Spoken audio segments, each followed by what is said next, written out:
Hello guys, magandang gabi. Kain tayo. Ulam namin ay simpleng ulam. Ito sana ipaksiwin ko ngayon. Ang anak ko ay hindi na marunong magbili ng isda. Hindi na siya fresh. Yung aking bunso kumakain.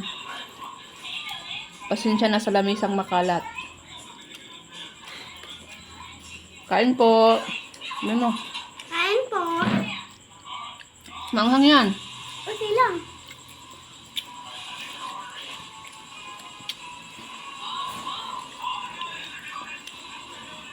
May saging tayo. May saging. Lagang saging. Kain po.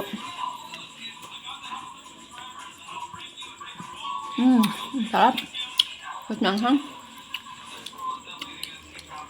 At may nanghihingi guys. Ayan. Nanghihingi. Mamaya ka na mamaya. Baba. Baba.